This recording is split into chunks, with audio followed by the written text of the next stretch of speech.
Hello, my name is Dianya Pimenta. We're welcome to our training session on Google Workspace. Today, we're going to explore how this powerful suite can enhance your productivity, collaboration, and streamline communication. We'll start with an overview of Google Workspace, then dive into key applications including Google Mail, Google Meet, and Google Drive. We'll also touch base on other productivity apps that can benefit you. There will be a live demonstration at the end of the presentation.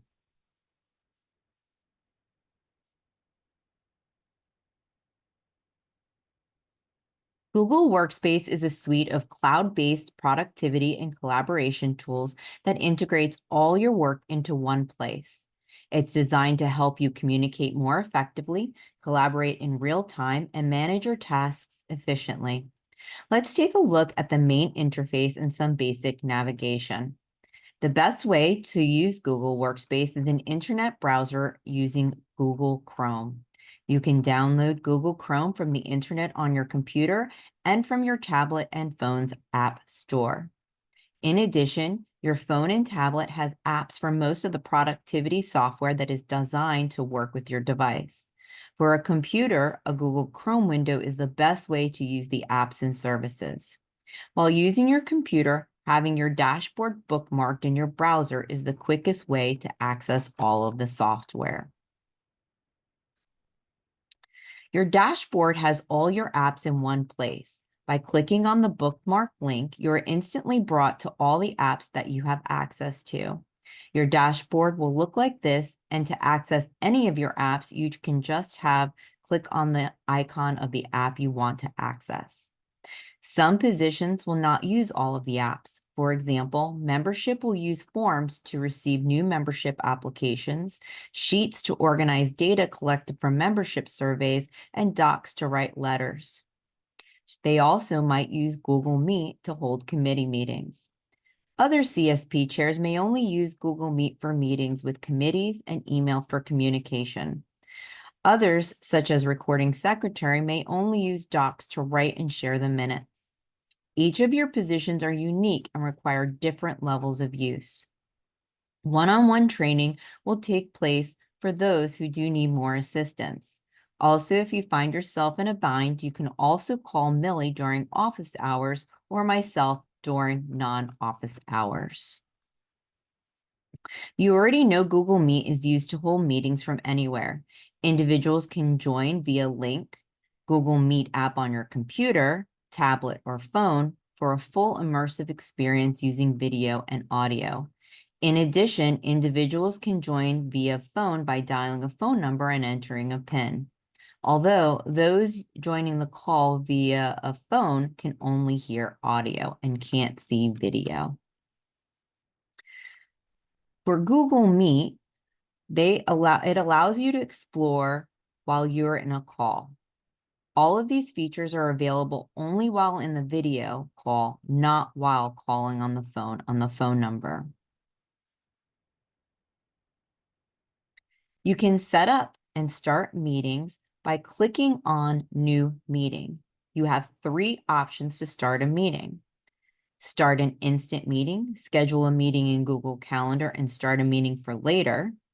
Each of these will offer you a different way to start a meeting depending on what you need to do. Before you get started on Google Meet, here are some Google Meet best practices for online meetings. By following these 5 best practices, online meetings are more effective and enjoyable for everyone. Prepare ahead. Always have a clear agenda and share it with participants beforehand. This sets the stage for a focused and organized meeting. Test your technology. Ensure your internet connection, microphone, and camera are working properly before the meeting starts to avoid any technical disruptions. Choose a quiet location. Find a quiet space with good lighting. Minimize background noise and distractions to keep the meeting professional and clear. Mute while not speaking. To reduce background noise, keep your microphone muted while you're not speaking. This helps maintain audio clarity for everyone. Engage participants. Encourage participation by asking questions and using interactive features like polls or chat. Make sure everyone has the opportunity to contribute.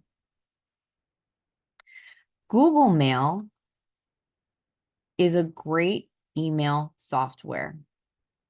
Many of you may have already used Google Mail for personal or work accounts. This works exactly the same as your personal email. You can use Google Mail via this app or add it to your computer or phone. Many of you have branded emails. It is important for you to use your branded emails. By using branded emails, each position's email address will not change, even though the person in the position has changed. This email address will be used by the next person in your position. This benefits in many ways. First, it opens up communication from administration to administration. There aren't delays in communication since a member or community partner doesn't have to figure out who to email on an ongoing project or issue. All of the past emails from your predecessor are also there. Perhaps there was a file or project information that was emailed to your predecessor and you need to follow up. You will have instant access to that information rather than relying on them to send it to you. It helps with organizing and having quicker response times. Using personal email addresses for communication causes delays and lost emails. I know for me that by the time an email is sent to me, and sometimes by the time I can get to work on it, it can be buried in hundreds of spam and personal emails. With having a separate email for your position, you can always go directly to the branded email and it will be at the top of the to-do list.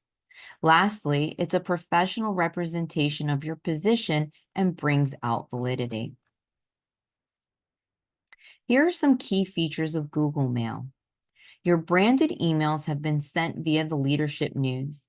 In addition, a password reset was sent to your email address. If you're still having problems with accessing your email, we can go over that individually after the training. There will be time for those that need extra help in setting up their accounts.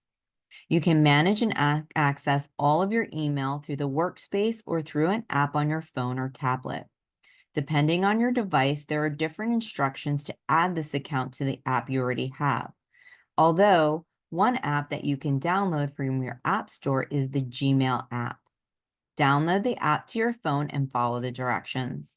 If you need help with finding the best way to use your email on your phone, computer, and tablet, please reach out to your device's manufacturer. You can also organize emails by folders. Google calls them labels. You can move messages to folders to keep them organized. Lastly, there are advanced search features to help you find an email fast. Was there an email that the president sent to you and did not organize it into the president's folder and can't remember when it was sent? You can use advanced features to help you find it. Here are some tips for effective email management. By following these 5 tips, you can keep your inbox organized and maintain better control over your communications. Keep your email short and clear. Write concise and clear emails to convey your messages effectively. Long and complex emails can lead to misunderstandings and take longer to read and respond to. Archive or delete old emails. Regularly archived or delete old emails that are no longer needed. This helps keep your inbox clean and reduces digital clutter, making it easier to find relevant messages. Set specific times for checking email. Avoid constant interruptions by setting specific times during the day to check and respond to emails. This helps you stay focused on other tasks without frequent distractions. Use folders and labels. Organize your inbox by creating folders and using labels. Categorize email by priority, project, or sender to quickly find and manage messages. Practice the 2-minute rule. If an email can be responded to in 2 minutes or less, handle it immediately. This prevents small tasks from piling up and keeps your inbox manageable. Next, we're going to talk about Google Drive. Google Drive is like your main drive on your computer. It holds all of your files. It can hold not only Google productivity files, but it can also hold Microsoft files and PDFs. There are three main areas for files: My Drive, Shared Drive, and Shared Files. All of these files can also be accessed from the home, where it will feature your last opened or used files. Your drive is where you only have access to these files. You can always choose to share a file. Shared drive is where the president and secretary have access to your position-specific files. Many of the files in this drive have been added for your information and use. If there were past files that had to do with your position, this is where you will find them as well. This is where you will also be asked to put your files at the end of the administration for the next person in your position. Shared with me is an area where you can quickly access any files shared with you. For example, there is a working Excel sheet with member information. This file has been shared with you so that you can access member information and who is on your committee. Sometimes shared files are read-only and you may not have access to edit it. Other times you can edit the files. It all depends on the person that is sharing the file with you.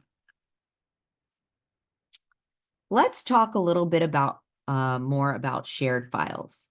You can not only share files with each other, but with the correct permissions, you can also edit any productivity files at the same time. For example, if the secretary was editing the membership information to a sheet, such as updating an address, membership could go into that same file at the exact same time and update a member status. You will see the other person working and updating at the same time. When you share a file, you want to take note on how you share them. There are two different permissions: edit and view only. If you want to collaborate with someone, you would want to give them edit access. But say you wanted to share a link to instructions for a meeting and didn't want the person to edit it, so you can set the permission to view only. You must be careful and check your settings when sharing. The default is not to allow anyone without a branded email access to have access, even if you share it. We will go over those settings later. Productivity apps. In addition to a functional workspace, there are several productivity apps available for your use. They include Docs, Sheets, Slides, and Forms. Each one offers a way to shape and form information. You may have a preference of working with Microsoft products. You can still do that and not utilize these products, but they are here for your use. But if you wanted to collaborate on a document or do not have access to Microsoft, then these programs can be very useful. Although we will only do an overview of what each of these programs are and what they can do, we will offer specialized training on each of these apps at a later time. Google Docs is a versatile online word processing tool that's part of the Google Workspace suite. Google Docs allows you to create, edit, and store documents online in real-time collaboration, enabling multiple users to work on the same document simultaneously and see changes instantly. Additionally, it offers automatic savings and integrates seamlessly with other Google services like Google Drive and Google Sheets, making document management and sharing incredibly convenient. We'll go over naming of files, typing, fonts, size, and bullets a little bit later. Google Sheets is a powerful online spreadsheet application. Google Sheets allow you to create, edit, and share spreadsheets online, accessible from any device with an internet connection. It offers a wide range of functionalities, including real-time collaboration, built-in formulas, and data visualization tools such as charts and graphs. With Google Sheets, multiple users can work on the same spreadsheet simultaneously, seeing each other's changes instantly, which makes it perfect for team projects and data analysis. Additionally, it integrates seamlessly with other Google services like Google Forms, providing a comprehensive solution for managing and analyzing data efficiently. We will go over in Google Sheets later, naming files, adding text, adding borders, and making columns and rows bigger. Google Slides is a robust online presentation tool. Google Slides enables you to create, edit, and share presentations online. It is accessible from any device with an internet connection. One of its key features is a real-time collaboration, allowing multiple users to work on the same presentation simultaneously and see updates instantly. It offers a variety of templates, themes, and customization options to help you create professional and engaging presentations. Additionally, Google Slides integrates seamlessly with other Google services like Google Drive, Google Docs, making it easy to manage and share your presentations. We'll go over adding a slide, deleting a slide, and editing a slide while entering speaker notes later. Google Forms is a versatile online tool designed for creating surveys, quizzes, and forms with ease.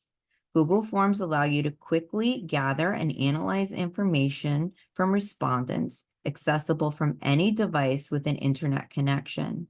It's user-friendly and interfaces with a variety of question types, including multiple choice, short answer, and checkboxes, along with customizable themes. One of the standout features is a real-time response collection and analysis, enabling you to view and interpret data instantly. Additionally, Google Form integrates seamlessly with Google Sheets, allowing for automatic transfer of responses for further analysis and visualization. We'll go over creating questions later. Google Classroom is a place where all of our trainings will be stored. You can access Google Classrooms in the workspace, select student, and you will see Google Workspace there for you to access. By clicking on classwork, you'll see all the trainings. As we do more trainings, additional selections and content will be added. You'll be notified by email once new content is added and ready for you. Additional trainings such as GFWC Florida recorded webinars are also available for you to access through the classroom. At this time, we're going to stop the presentation and we are going to share my screen. In sharing the screen, I'll show you a little bit about Google Workspace and all of the apps available to you.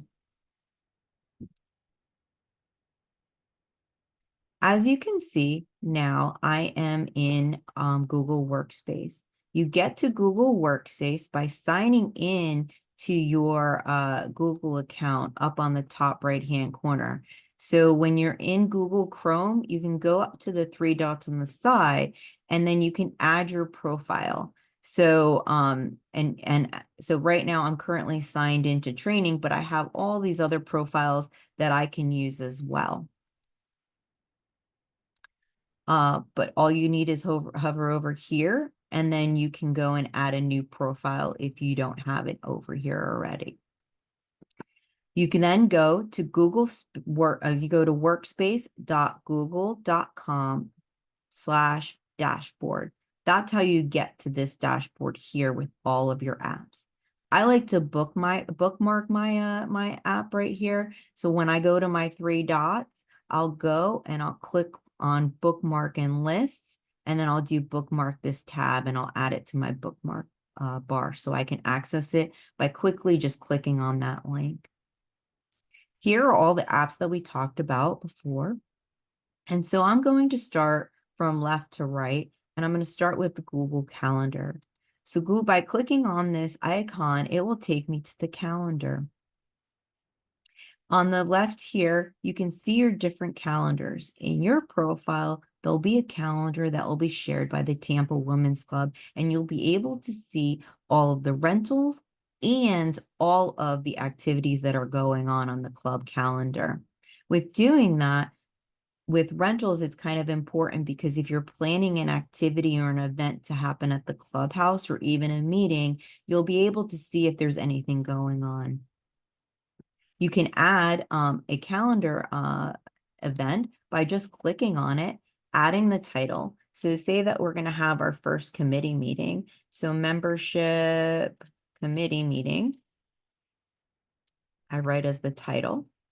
And then if I'm doing it by Google Meet, I can add Google Meet video conferencing, and I can just click on that. In addition, I can add additional guests. So this is where I would put the email addresses of all of my committee members so they receive a calendar invitation. If you're not using Google Meet, you can always hit the X and you can take it off. Or if it automatically populates, you can hit an X and take it off. You can click on Save, and then it will be in your calendar. If you don't want to save it and you don't want to add it, I can just click on the X and I can discard it. The next app on here is Google Classroom. Talked about all of our trainings being in Google Classroom. So when you upload and start this, you'll see club training, and you will also see this in your Google Space. You'll also see an additional one for webinars.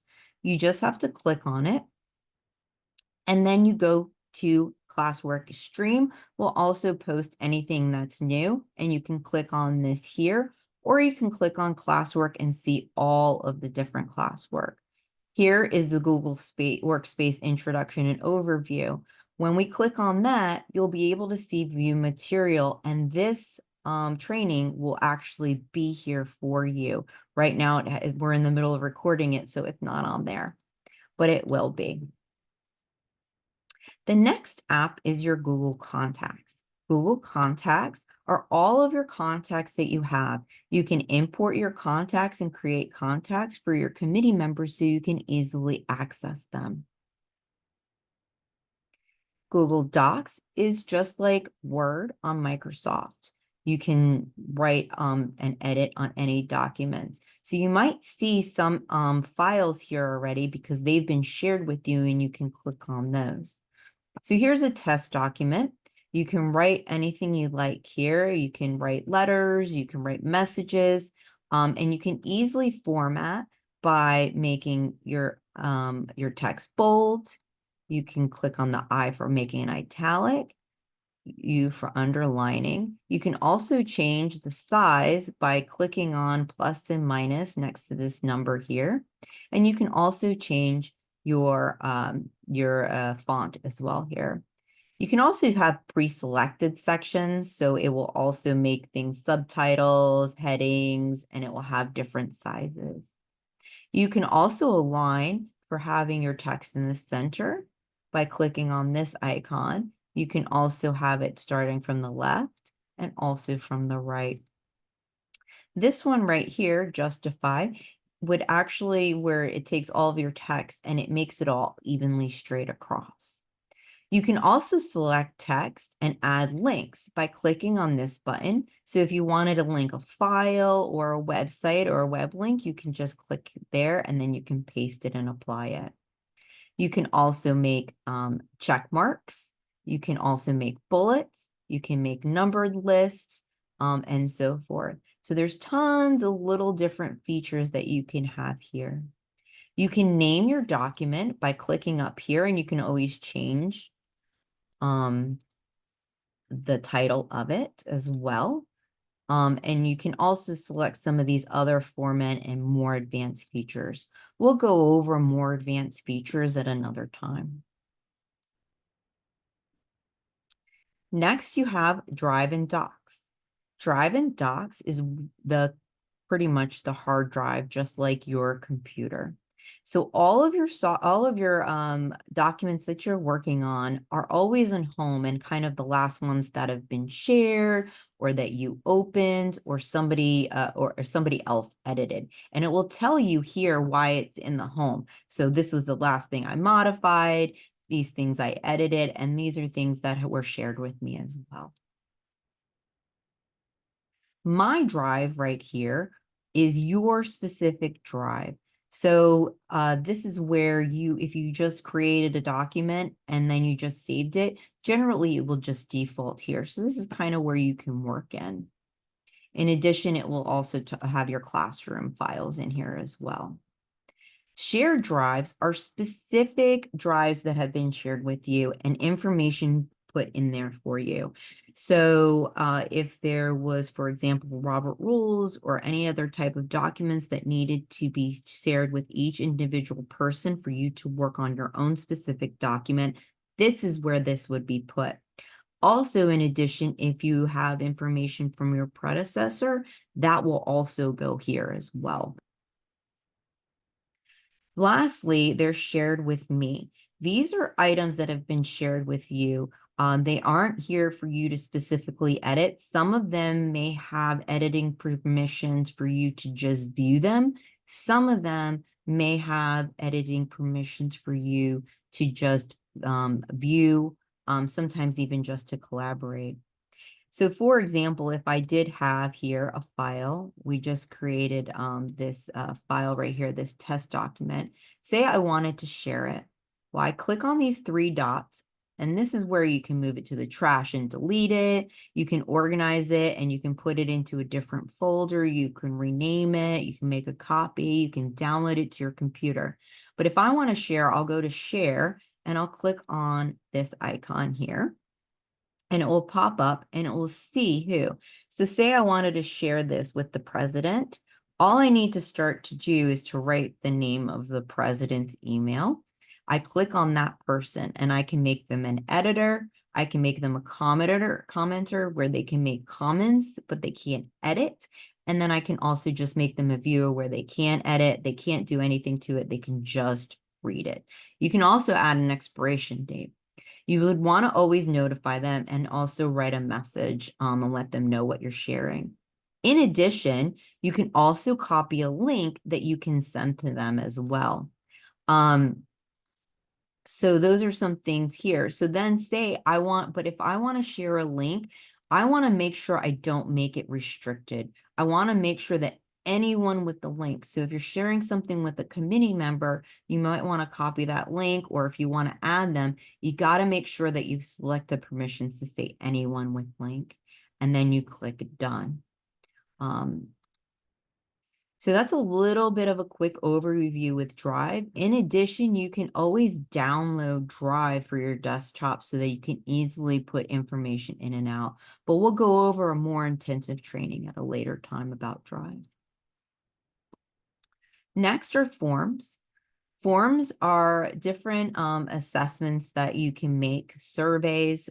We use all of this for our event submissions. We use it for reporting. We use it for various aspects of new member applications as well. You can always start a new form up here by selecting a template, but we're going to click on this one that's already kind of made. And you can see here, it has basic questions that are already put in here for you. You can just click on here, you can edit this and title it whatever you like. And then you can add questions. So, and you can edit these questions by just clicking on it. So for example, name is set to a short answer, but you can always change the question type by clicking on this top button and changing it to multiple choice. And then you can add your options. So let's say if we have chicken, we have beef, and then we can have veggie. By clicking here also, you can click add other. This, by selecting this selection, you'll be able to allow someone to type in an other response. You can always delete these questions. You can always make them required, so they can't move on with the survey unless they do respond to that question. You can also add description by clicking down here. You can go to section based on answer, which we'll go over a little bit later as well. And shuffle option order means that you want to shuffle these around, but we wouldn't need to do that because they're not really doing a test. Over here, you can add sections, you can add videos, images, just a title and description of a section, and you can also import questions as well as add questions. This also features a response area, and so when we're receiving responses, the answers will go here. If you wanted to stop accepting responses for a form, you can always click this, and when they come to the form, it will say that it's no longer accepting responses. You can also get notifications for new responses and select destinations for new responses as well. You can also view this in Sheets. And so it will show you all of the questions, and it will start listing the names of the people, what they've put in an Excel format, and then you can use Sheets, which we'll go over later, to organize information as well. You can send that form by clicking send at the top. You can email it, or you can just click a link and copy the link and send it as well. So that's just a quick overview of Google Forms. And again, we'll go over a more detailed training at another time. The next app that you can use is Gmail. So we talked about this is where all of your branded emails are going to go. So all of your communication from myself, secretary, other members, they should all be going here when they're emailing your position, and especially when you're also communicating with outside individuals. You have your inbox. You also have your sent box. So this is where all your messages will be that you have sent. Here are drafts. So if you started an email, didn't finish it, they will be here. In addition, you have labels so that you can organize your information. So for example, say I have this email from the Tampa Women's Club, and I want to take that one. I'm going to click on it once. I'm going to drag it, and I'm going to put it into my information. Maybe it goes to the president's folder. So this is where you can organize all of your information. You can create sub labels as well. So maybe you have an information section, and then you wanted to have it for the clubhouse or then members or so forth. You can create sub labels. To create a new label, you just click this plus and you add a new label. So maybe I wanted to have something for the treasurer. Now, say I wanted this to go under information, I can click nest label under and I can select information, but I don't want to do that. I want to create a whole new label. All I do is click create, and there it is. If I want to make a new message, I click on write to new. I write to who? So if I want to write to the president, again, her name's going to pop up. Subject, new meeting. And you can write your text here, and then you can go down on the bottom if you wanted to add a picture, a file, a link, something from Google Drive. There's multiple things, even a calendar invitation. And then I'm going to click on send. I can also schedule a send by clicking on the little caret down and click on schedule send, and I can have that sent maybe tomorrow. If in addition, say you started writing this email and you said, oh, I didn't want to do that. I want to change it. I want to write a new email. You can just click over here on discard draft and it will get rid of it. If you want to save this draft for later, you can usually click on the X button and then it will click and it will save in your draft. So then if I go to drafts, I'll see it right here. So that's just a quick overview of Google Mail. We don't use Google Chat. Google Meet is another option. So Google Meet is that video conferencing software. And we talked about that there's 3 ways to make a new meeting. So you click on create a new meeting, and you can create a meeting for later. And this will just give you a link that you can share. You can start an instant meeting and a meeting will pop up right away. Or you can schedule it in Google Calendar and it will take you to Google Calendar and you can schedule it how we did when we went over the Google Calendar section. So I have a Google Meet started right here. So it shows me again here talking. And here are some quick features that you can do. So this will turn on and off your microphone as well as turn your camera on and off. Closed captions is available as well. So if you have a problem hearing, or maybe you're in another meeting, you're kind of listening on the side or whatnot, you can click on closed caption and it will actually write out the text as everyone speaks. There's a reaction button. You can click on this and it will pull up a bunch of different emojis that you can do. If you don't like what's being said, if you like, you can clap, or if you think it's great and you want to celebrate, you can click on these emojis. Once you have clicked on it, it will stay up until you click on it again. Here is to present now. So if I want to present my screen, generally most people are going to present a window, and you have all these different windows on your computer that you can click on, or you can just click on your entire screen and everyone can see everything that you can.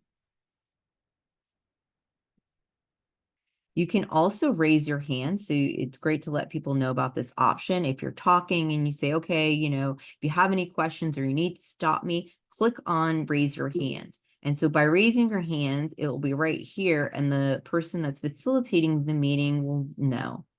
And then once you're done talking, it will kind of give you a notification, if you're done talking, you can lower your hand and you can click on that. So you can click on it like that, and then you can also click on it again. So say you hit it by accident. Oh, I don't need to have it up. You can just click on it one more time and it will go away, and the presenter will know that it was probably an accident. In addition, there's all optional features over here. When you click on the three dots, you can change the layout and how you're viewing. So auto, where it will have the presenter and then some other people, you can have everybody highlighted, or you can just spotlight. You can also change the size of the tiles as well, and when you're viewing them. Full screen will open this up into your entire screen. So if you're having a hard time seeing the text, it's best to click on full screen as well. You can do picture in picture, where you have the picture of this going on at the same time as you're doing something else. In addition, you can also click on apply visual effects. You can change your background to all these different pictures or upload new. By clicking on this right here, you can upload a new background. So I've uploaded my personal background to be the GFWC symbol. But you can pick professional and cozy ones and natures and little videos and stuff like that. There's also some filters that you can add, and you can also adjust video lighting. So maybe, if it's a dark background, or change the lighting if the video is not looking very good. In addition, you can also turn on your captions here, but you can also use a phone for audio. So say your computer is not picking up your audio, something with your setting, you can also click on here for phone audio, and it will call you, and you can use your phone as your audio and your speakers. But then you can watch the video on your computer. So these are just some additional settings as well. So say that you needed to get the meeting details and you wanted to send it to your friend really quick. They lost the details, or one of your committee members say, oh, I can't find it. You can go and click on this eye icon, and it will pull up the joining info. You click on copy join info, and then you can message them or send it in an email. You can also see who is here in your meeting. And if you needed to pin them to the screen or to mute them, this is where you could do that. And again, this is also where you can add people by clicking on this. You can put their email address, and then they'll be sent the information for the meeting as well. This is the chat. So here everybody can write messages, questions, and so forth again, or share information or links. Is a great, and then this is activities, which you really don't need to use. These are just kind of add-ons. So that's kind of a great little preview of Google Meet.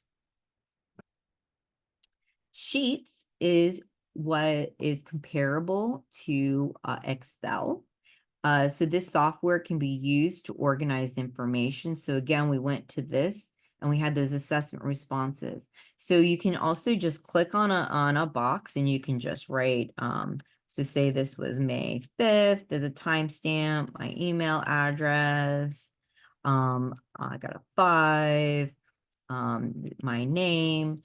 And then I can take this information and I can move it around. I can select it. I can move it down. I can move it over. I can make the text bigger, just like in Word, bold, italicize. But then I can also change the color of the cells, and I also can put borders. I can even change the individual colors of cells. So maybe this is something that I wanted to know that, okay, this is different information. Or so maybe information goes to someone else, or maybe this is something that I need to do with that. You can also change text color and multiple things. You can also do formulas. So say that I wanted to add up some numbers.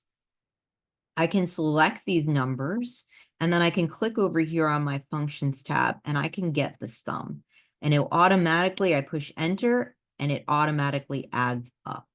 But then say I wanted to get an average number, maybe I'm doing a survey and I want to see what the average number is. So the average number is 133.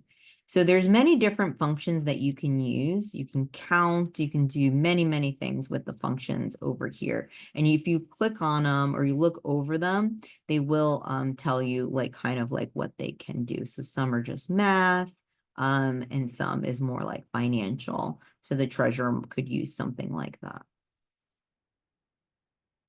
Our next one, we're not going to really use sites. We may go over this at another time, but this is where our website is held. So maybe you did want to have a website for just your committee and you wanted to share information or keep things up to date. You can always, you always could create a site.